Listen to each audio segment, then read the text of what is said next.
You're listening to the Active Together podcast, brought to you by Get Out, Get Active, also known as GOGA.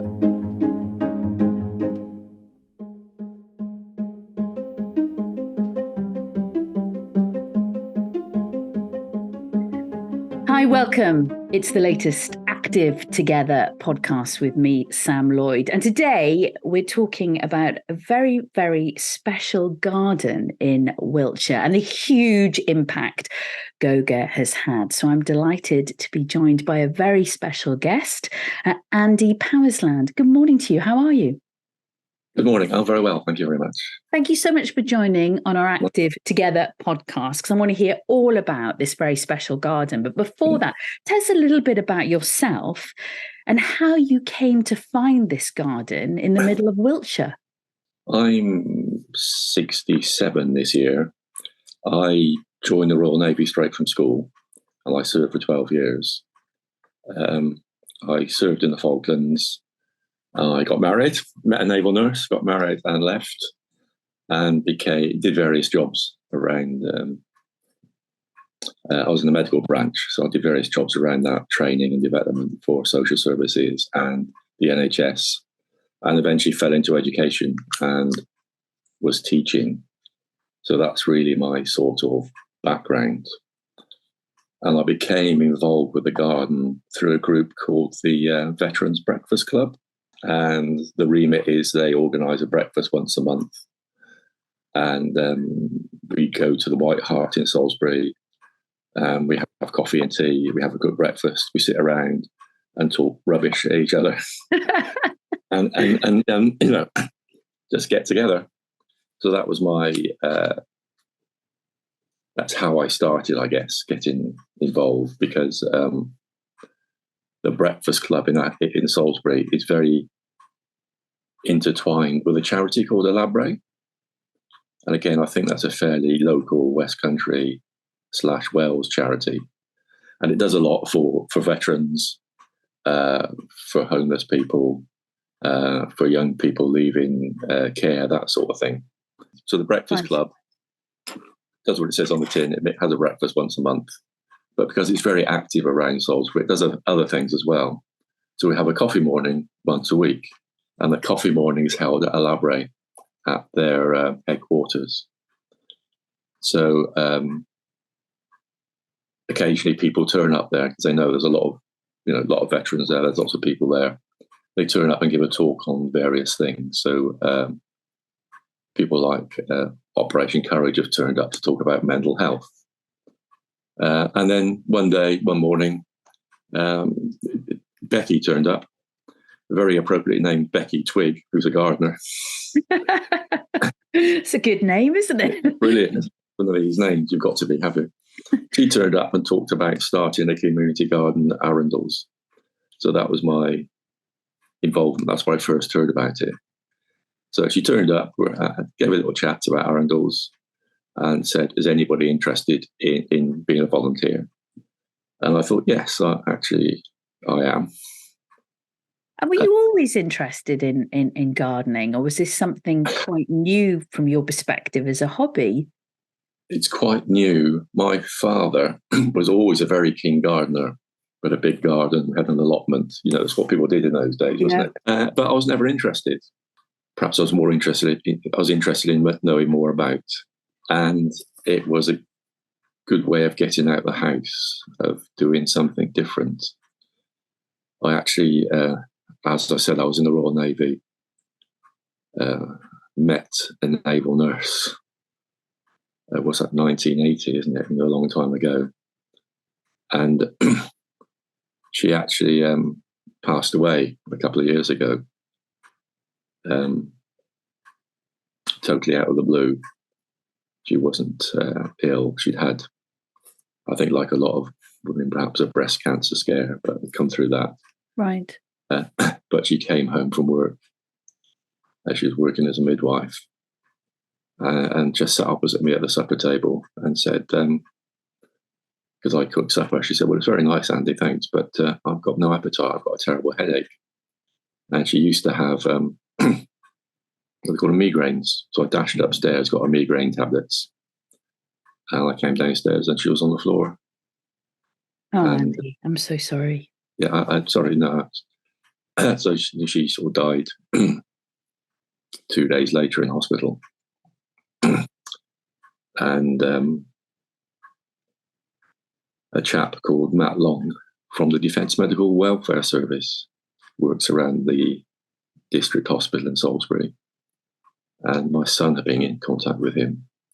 And he actually phoned me up and said, I won't ask how you are because that's such a stupid question. What are you up to? And I said, I need to get out the house. I need to get out the house. I can't sit in the house all day. I've got things to do, the admin and sorting out, but I need to get out. And I've been going for a walk. And he said, tomorrow morning, 9 o'clock, I'll bring the dog and we'll go for a walk. And bless him, he turned up and we went for a walk. And he said, I'm not a counsellor or anything like that. If you want to talk, that's fine. If you want to just have some fresh air, that's fine. So that's what we did. And then he said to me, Armed Forces Veterans Breakfast Club. They meet for coffee at 11 o'clock at a library. And he said, I'll see you there. What a great friend. What a great friend. Absolutely. That's just what I needed. Special. Yeah. Just what I needed, because I wouldn't have done anything otherwise. I'd have just sat there.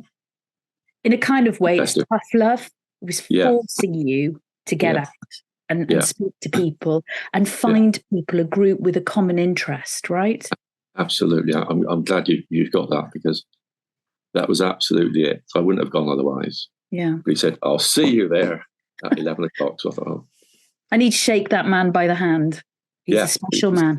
He's a very special man. So I turned up and he said, introduce me to some people. And I started going to the breakfast club, the coffee morning. Then when I got a bit braver, I went to the breakfast. I worked my way up. So that's how I got into the elaborate / breakfast club thing. And then, as I said, Becky turned up and said, I'm starting a garden at Arundel's in the Cathedral Close. Is anybody interested? And I thought, yes, I am, because it's outside. I need to get outside. It's fresh air. It's something I'm interested in. And it's that thing about, meeting other people, isn't it? And getting out, not just staying at home. And also, Andy, don't you find nature is incredibly sensory? Do you know what I mean by that? Yeah. There's something, I find it quite soothing, to be out there, come rain or shine. With it's like a band of brothers, the common theme. You've obviously made some tremendous friendships with this. You're doing good as well. And it's kind of a bit of a legacy for your dad, isn't it? Because obviously he was an avid gardener. He loved his garden. He loved his allotment. He loved working with his hands and doing those things. He's an engineer, and this is his escape from that, from the oil and the dust or whatever. Yeah. Was his garden. And as you said, it's a very special place. It's it's in the Cathedral Close in Salisbury.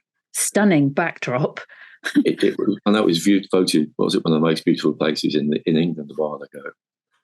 It's very peaceful. It's very quiet. We go into the Cathedral Close. The actual Cathedral Close itself is gated, it's walled. It's still got the medieval wall around it. And they still lock it, I think, at midnight. Right. I'm not sure what happens if you live in the close, but they actually lock some of the gates. There's, so you have to be out, Yeah. Very mellow. It's very quiet. It's very peaceful. And Arundel's is Edward Heath's old house, the Prime Minister. Yes. He lived in Salisbury. So he's got this beautiful house. And it's a beautiful house. It's not like too big, like a huge mansion. It's not too small. You could visualize yourself living there, if you ever won the lottery. It's a beautiful house. And got beautiful gardens running down to the river at the back. And what we have is, I think it was the old kitchen garden, because there's a walled area at the side. So you go in by the side of the house. And it's just, as you said, it's stunning. You come into the Cathedral Close. It's very mellow, isn't it? It's very quiet. It's very peaceful. There are kids playing there, in the close. I take my grandchildren down there sometimes because it's warm. Do they enjoy it? Do they enjoy? They run berserk because there's There's hardly any traffic. It's sort of the green is walled off, and they just run berserk, and when they're smaller, when they're sort of 2 or 3 or something, all they want to do is sort of run around with a stick and chase pigeons. You can. Do they help with the gardening? Yes. So the gardens at the side of the house was totally overgrown when we got there. So we've spent some time digging it out. And it's very, like you said, it's physical work, isn't it? Yes. With friends. And yeah, I've made some really good friends there. We're working together. We make a cup of tea. The emphasis, Becky said, it's a community garden. So it's community first. That's the key word. Yeah. Yeah, it's brilliant. We turn up, the kettle goes on, we have a cup of tea. We think about what we're going to do for the day. We have a chat about what people have done. I think nearly everybody who turns up, because I go on a Thursday, is an ex-veteran, is a veteran, ex-forces of some sort. And there's that banter, that sense of humour, that Karen's in the army, so she takes a mickey out of me because I was in the Navy. Playing about the guy who was in the RAF. It's just that. Fabulous. Very gentle. And tell us, you obviously started in essence with a blank canvas because it was overgrown, but tell us a little bit about the sessions and give us a bit of a vibe of what the garden looks like now, because of course you get to a point where you create something, but of course you meet on a weekly basis for the upkeep now, don't you? Yes.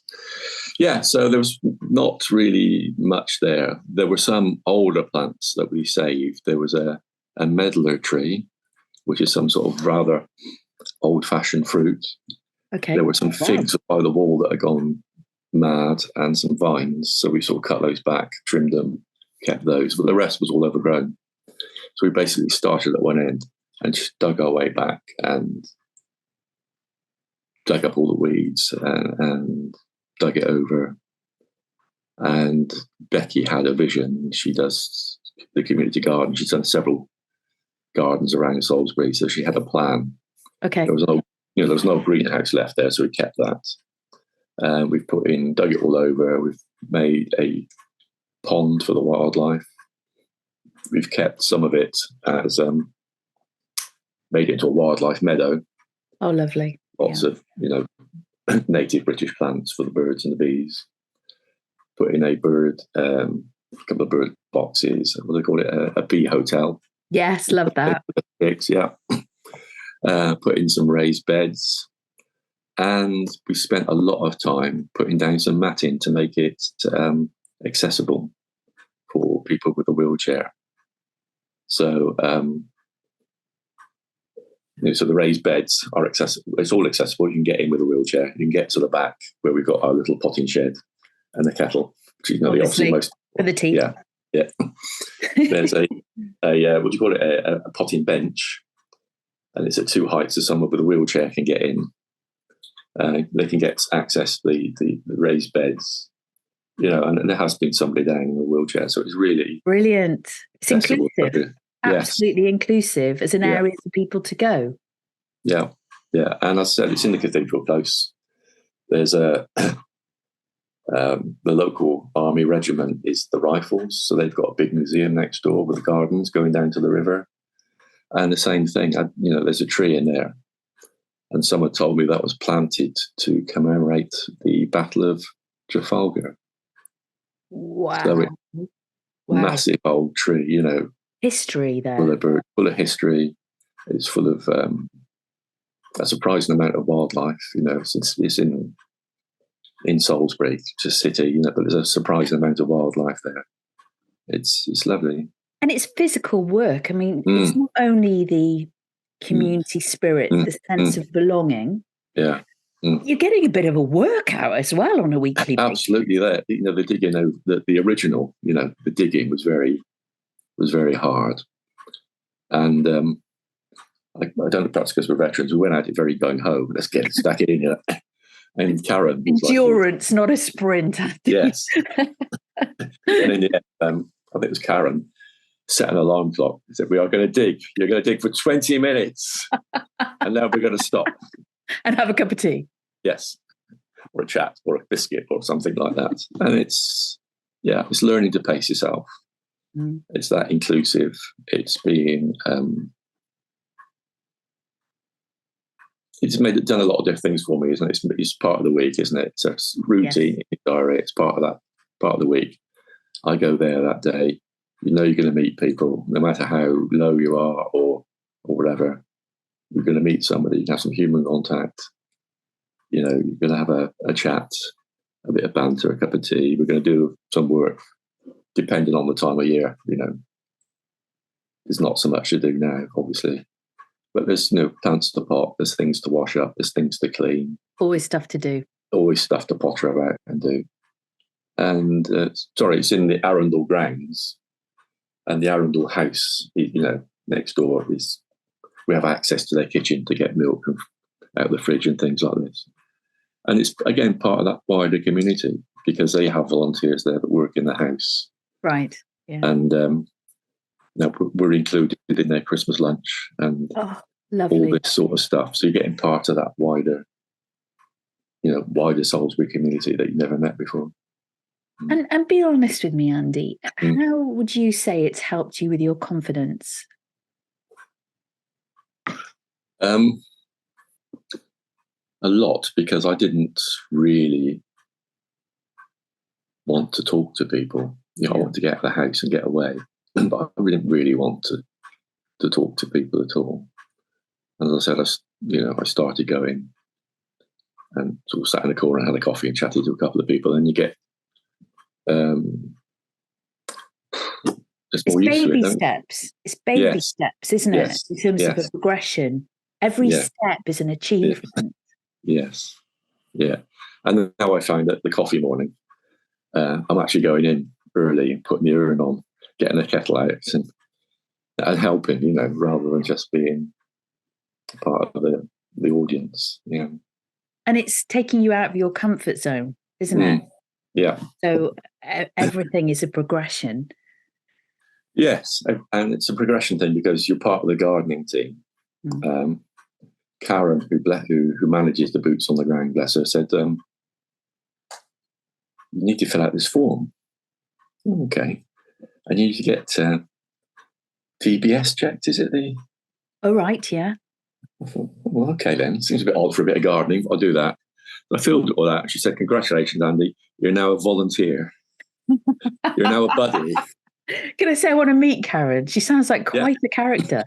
She is. She's tremendous. Absolutely tremendous. There's some great people there, So she said, yeah, congratulations, Andy. You're now a buddy-to-buddy volunteer.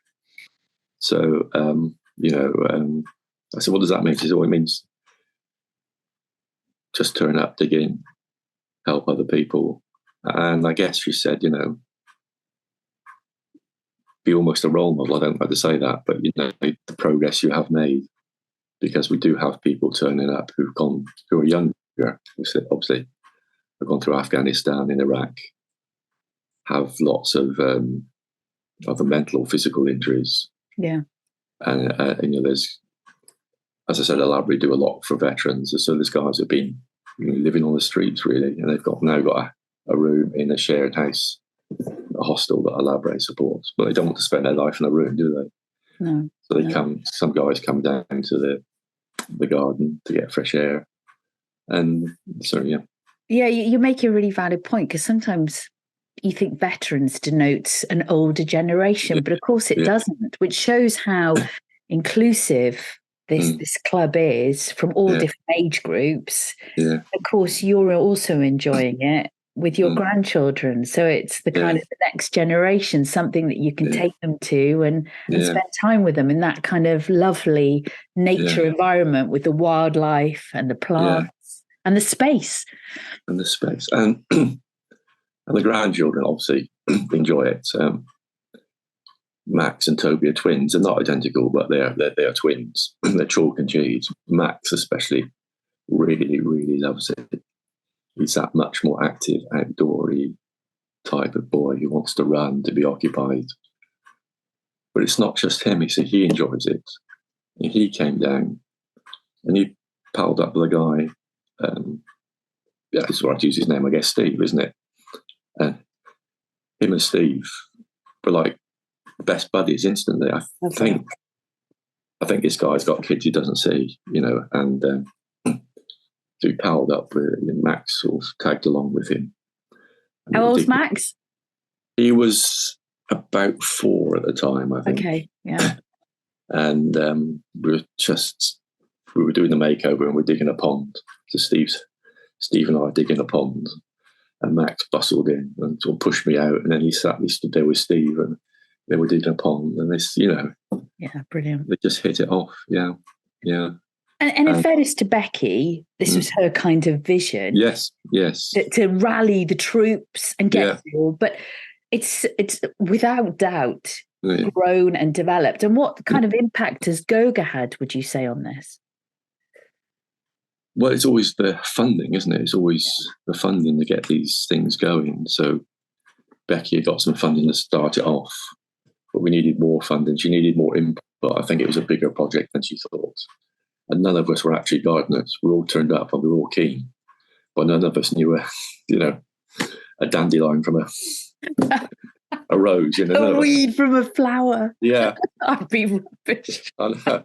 You had to pull us back. No, sterilise Don't cut it. Chop everything down, They're like, we're not making a desert, No, so, that's the remit.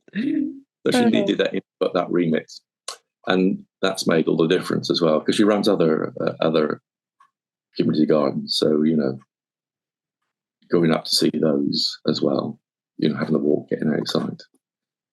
The matting, I think, was funded by as well. Had to be funded. We can turn up and we can dig for nothing. There were some old tools in the shed, but the matting, so the wheelchair can come in. Yeah, this stuff is expensive, isn't it? We need quite a lot. The liner for the pond, and bits and pieces.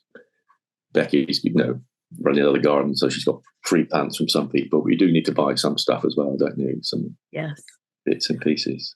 So I'm loving hearing your personal journey. Which I think sometimes that's used a bit too often, but this really is a personal journey. Yeah. So, Andy, anyone watching or listening to this podcast, what would you say to them in terms of maybe groups in their area in the UK? Do it. Just do it. You don't get anywhere, do you, by sitting at home? I did that. I sat at home. I can, equate with that. I understand that. We have to get out. We're social people, aren't we? Yes. Right, social animals. Some people are more sociable than others, but we all need that human contact. None of us are hermits. We all need that. I wanted to tell you another story about the kids, because Max and Toby turned up, and one of the women, I won't mention her name, was feeling a bit low. She'd had a lot of stress at work and was feeling a bit depressed. And it was quite a sunny day. And these 2 boys turned up, a bit older by then, just 5-ish, I think.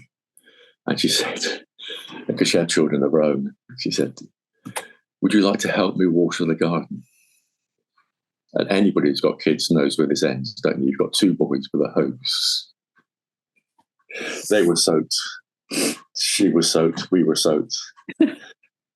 My daughter turned up to pick them up. I just looked at us. Rolled her on.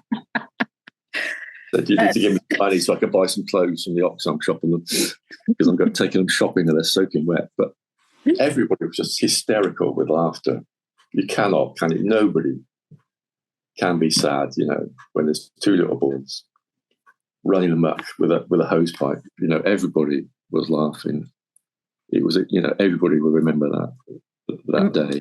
The moral of the tale is don't give children a hose pipe, right? Well, make sure you're standing behind them. Where it went, don't you, straight away? But everybody was glad they were there. It was just hysterical. Yeah. And it must have been lovely to hear laughter. In that space, in that environment, people laughing, whatever hardships, whatever personal challenges, issues, to just hear laughter. Yeah, and someone came up to me at the end and said, that was great, Andy, bringing them. It just made all the difference. Yeah. It just raised me up, made you think there is life, isn't it? Yeah, without question. Yeah. I mean, I'm fascinated by this whole kind of club, because there are so many components, Andy. It's the physical activity, it's the space, it's the fresh air, it's the connection with nature. It's talking and being with like-minded people. You're obviously a very close-knit group of individuals who've come together. Yeah. I think it's a hardcore of people. Like, I like to try to go every week, and other people do as well. Other people can't make it, or they drop in and out, but they're always welcome. We say to people, come in and see the garden. Drop in and have a cup of tea. You don't have to do any digging. Drop in and have a cup of tea, and people come and go. We've got a wheelchair user who's been a couple of times because she's got other things on. There's guys who've come in, spent quite a lot of time there, but now they've moved on. They've taken something from it. They were living in a hostel, and this was part of their rehabilitation, if that's the right word, of coming to terms with where they are now. They've come in, they've moved on, they've got flats. I think it's really poignant what you've just said. I mean, obviously for you, it's very much, you look forward to it week in, week out. It's part of your, as you said, your routine. Yeah, it's an anchor. And others have taken something and that's special. And then they've left with that. You can't bottle that, Andy. No. And, have people laugh for the first time.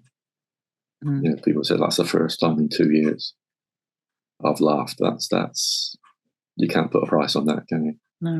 No. So finally, what does active together mean to you then? Your own personal kind of perception of it. In a lot of ways, it's just sort of almost given my life back. I've got that meaning now to there's an anchor in the week, there's a Thursday. You have things to do. It's, I don't know, it's just giving me that purpose, that meaning back. Well, I tell you what, when I'm going down the M4 next, I'm going to call you and I'd like to come and see. I'm not very good at gardening. Don't give me any responsibility in any way, because Becky would probably tell me off because I don't know a weed from a flower. But I'm going to come. I'll come with the chocky biscuits, and you can make a cuppa, and I'll come and see you. And thank you so much for giving your own personal story, which is what a wonderful thing that's going on in Wiltshire. You take care of yourself, and thank you very much for joining us on the podcast today. Okay, thank you very much, and I'll hold you to that. Thursdays, Salisbury, bring the biscuits. You're listening to the Active Together podcast, brought to you by Get Out, Get Active, also known as Goga. If this story's inspired you, remember, it's not about what you do or how much you do. It all counts to get out and get active. And if you're part of an organisation wondering what you can do to help others to get active, visit getoutgetactive.co.uk, where you'll find lots of information and resources to help get you started.